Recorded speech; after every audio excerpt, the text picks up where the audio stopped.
This is oh, hi everyone.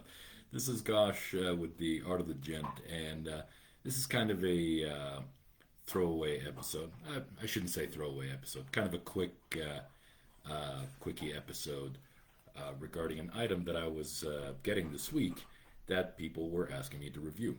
So, as some of you may know, uh, among my many pretentious collection habits, I like to collect watches too, and I've got probably in my collection now 49 watches. Well, 50 with this this new one. So and they run the gamut as far as uh, uh, how would I explain occasions to wear them. Either they're super classic and sleek for more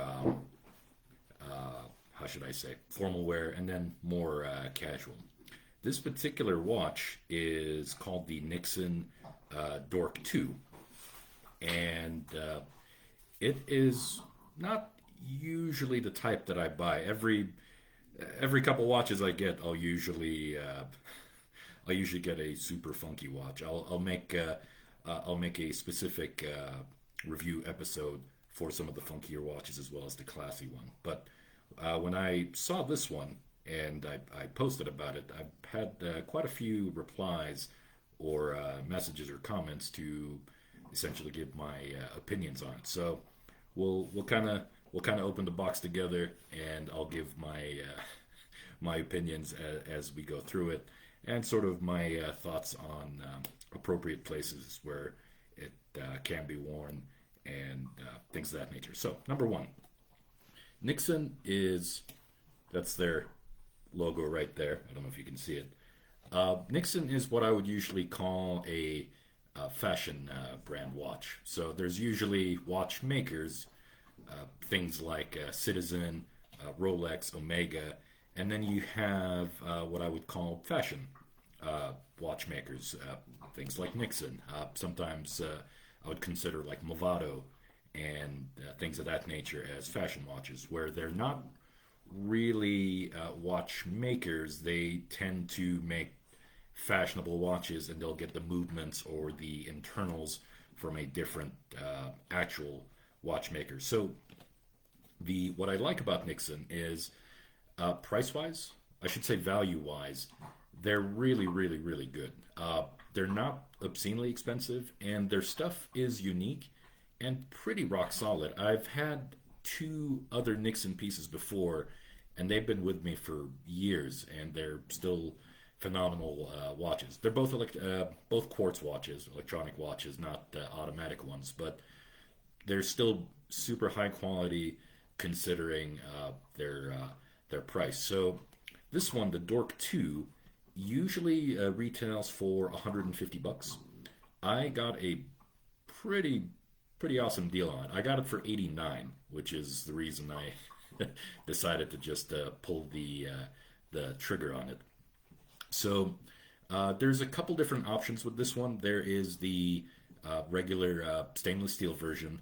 There is a black version, all blackout version, and then there's this version that I got, which is golden red. I don't have actually a full gold watch, and I just wanted something that had more of a future retro look. And then there is for the nerdiest among us, there is a Star Wars version that is still black on black, but just has some other logos that I can't be bothered to look up because I don't care. So, anyway, the box that it comes in, simple, as you can see, but it's pretty high quality. Just from opening it, it slides out, and then if I could figure out which direction here, ah,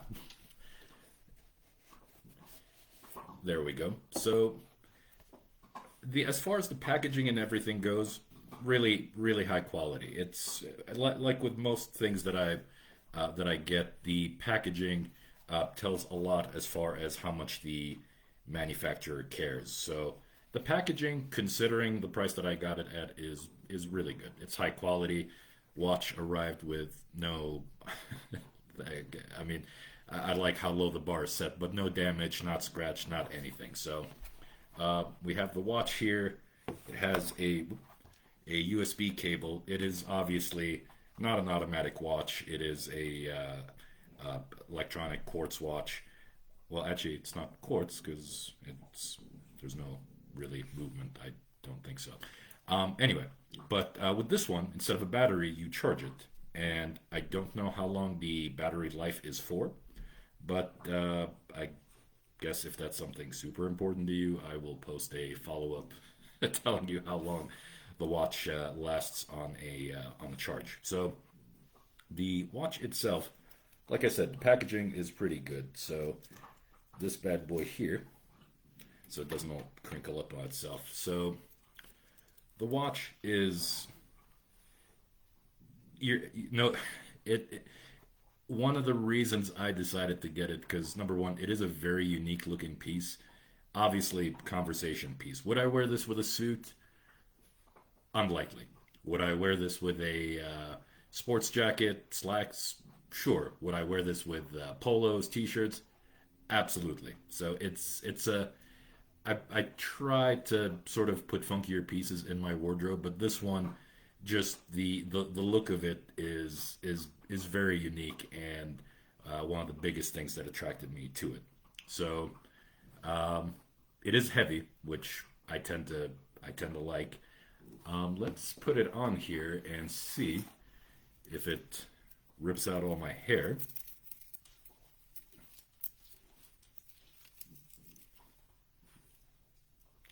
If you're slightly darker complexion, the gold one actually looks amazing. I was not expecting it to look this nice, but it's a really nice looking watch. I may need to take one or two links out of it, but it looks good. It feels quality. It's got a good heft to it. So uh, the screen is a little tough to see unless you have it under direct light. Is there a backlight on here? Hmm.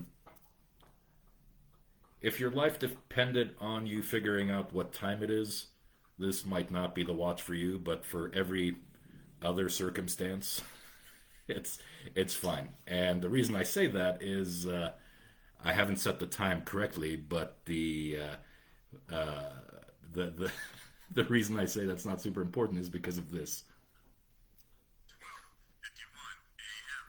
In case you were wondering what that gigantic speaker is for, it's literally because the watch will tell you the time. So uh, that'll probably get annoying pretty fast. So I don't foresee myself really using that function very much, but it's just a cool thing that the watch has. Yeah, unless you're under strong light, it is a little tough to see the time on it. But like I've told a lot of associates of mine, I honestly don't wear watches to tell time. That's what we have our phones for. I was not expecting to like this watch as much as I'm liking it right now. For honestly, for the price, it is awesome. Even at the original $150 price, it's not bad. But for the price I found it at, 89 bucks, it is. I mean, it's silly not to get it. Obviously, if you like watches. If you don't like watches, then who cares? I believe they are having specials right now on it from Nixon themselves. So I do believe if you were trying to get it as a Christmas gift or something, if you were to get it the next day or two, I think you should be safe. I will flash it here in front of the screen one more time so you guys can take a look at it. So it is a chunky watch. So and I unless somebody's blind, people are going to notice this thing, which is what a lot of the watches that I have um, are for, and sometimes that's the reason I wear them. So out of I haven't even thought of a scoring system for these things. So, pending anything breaking on it or scratching or it falling to pieces, which I don't predict will be the case since I've had a couple of watches from Nixon. I mean, value for money, I would say 8 out of 10, or yeah, I would say 8 out of 10. A solid 8 out of 10. As far as uniqueness and aesthetic, I mean, nothing's a 10 out of 10. I would say an 8 or a 9 out of 10. I would highly recommend it if you're into sort of weirder watches, or heck, even if you're not into weird watches, if you just want something cool, either for yourself or for somebody that needs to accessorize. This is a fantastic watch. All right, guys. I mean, I could talk to you for probably another hour or two, but it is a watch, and there's not a whole lot else it does. So, thanks everyone for tuning in. If you like this kind of content, please let me know. I'll do more of sort of accessory leaning videos, as well as the mainline topics for the Art of the Gent. You guys have a great rest of the weekend. If I don't talk to you before Christmas, which I don't think will be the case, but if I don't talk to you before Christmas, Merry Christmas, everybody. Have a good day. Bye bye.